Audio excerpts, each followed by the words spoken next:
Hey everybody, welcome to the first episode of Rich Can Cook. Hey everybody, welcome to the first episode of Cooking with Rich.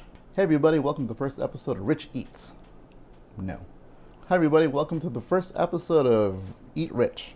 That's totally worse. Hey everybody, welcome to the first episode of this show that has no name. It's a cooking show, much like other ones on the interwebs, except this is really just a practice run for me and my film partner to film things very YouTube-y and corporate-y and whatever.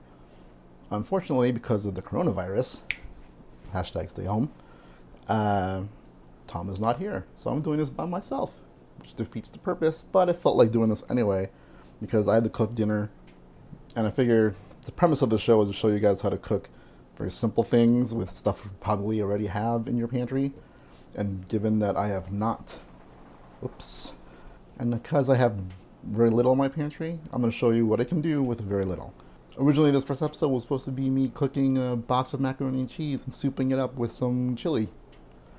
But the first time we filmed it, I messed up because the audio didn't work. So that's awesome. So what I'm going to show you today is how to make fettuccine Alfredo. Now, I know what you're thinking. That's got to be complicated, but honestly, it's not. It's probably even simpler than making a box of macaroni and cheese. And I'll show you. First of all, you want to do is get your pasta. So I have about a serving's worth of fettuccine noodles in this pan with water. Now, I follow the Alton Brown method of cooking pasta, which is start with cold water, put your pasta in, salt it, bring it up to a boil. I find that it makes the water more starchy, especially if you're going to make sauces using it, which is what we're going to do today. So I got it cooking. It's boiled, so after that, about a couple more minutes till it's done. You want to keep checking by tasting the noodles and make sure that's al dente, which means to the tooth, which I know for many people has no, like, what does that even mean? It really means that so there's no crunch left, but there's still a little firmness, because you don't want it mushy. If it's mushy, that means it's overdone. Normally, when I'm making pasta, I cook it for less than whatever the box says it is. So if it's like 12 minutes, you cook it for like 10 minutes, because usually I like to finish pasta in a sauce. And if you do that, it keeps cooking. And if you cook the pasta first until it's done, when you're cooking it with whatever sauce you're using, it'll become overdone. And you don't want that. That's not good. A couple more minutes and it should be good to go. So we just wait. So while we're waiting, I just finished a Star Wars marathon where I watched all 11 movies because, you know, coronavirus. It got me thinking about fandom and Star Wars and all that kind of stuff, and how, you know, the last two movies pretty much divided fandom in ways that I'm like, it shouldn't. You know, fandom doesn't mean you have to give all of it or leave all of it. You can love parts of it and not like other parts of it. Like, I'm a big Star Trek fan also. I hate the motion picture. I'm not a big fan of number 5. I'm not a fan of most of the Next Generation movies except for First Contact.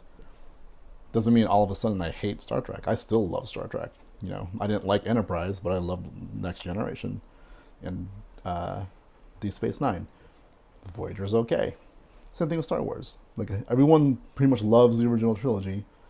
You know, for a long time, people hated on the prequel trilogy, but now that those kids who grew up with the prequels are older, they're seeing its praises. Same thing's gonna happen with this one. You know, kids grew up with this one, this will be the one they love.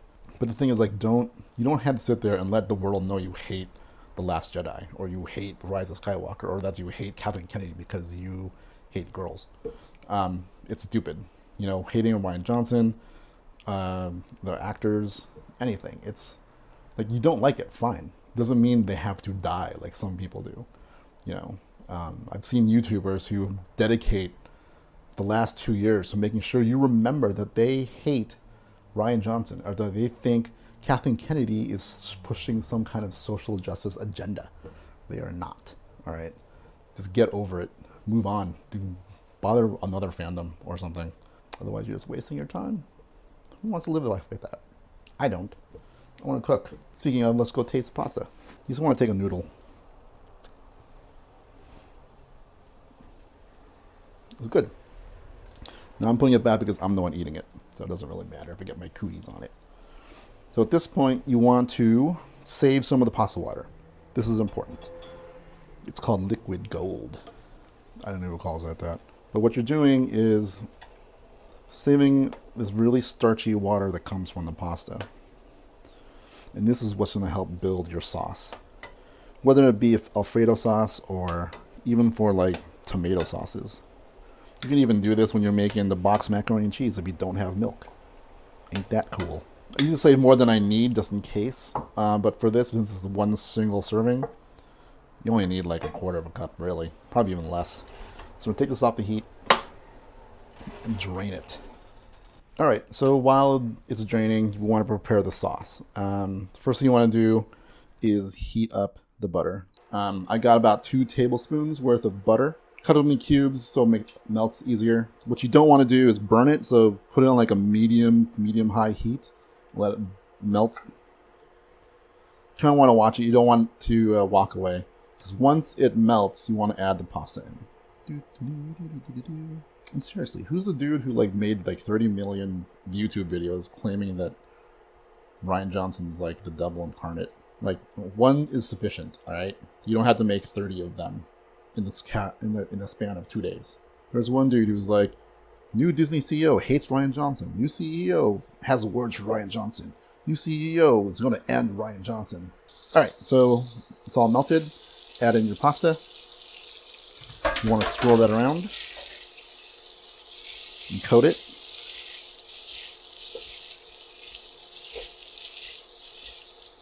And once you've done that, you want to take it off the heat. When you're mixing kind of like these cheeses and something, you don't want to do it while it's on the heat because it tends to clump it up.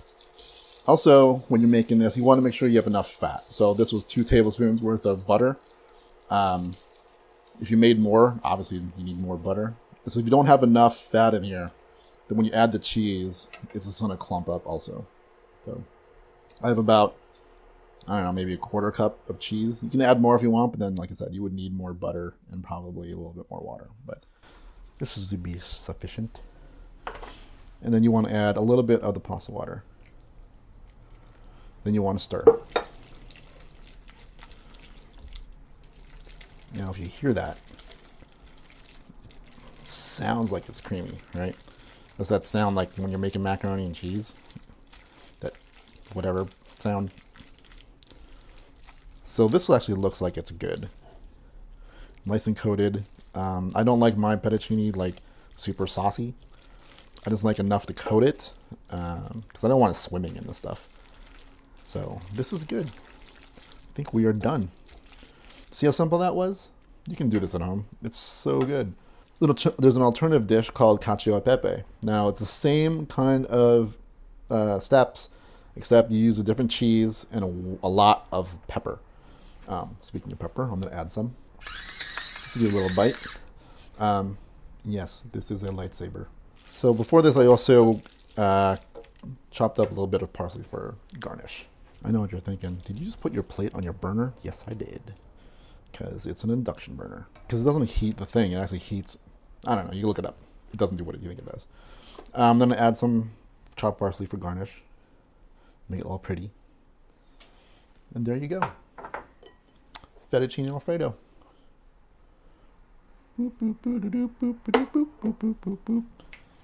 Oh, since this is on me on YouTube, you know, do the whole like, subscribe, hit the bell thing.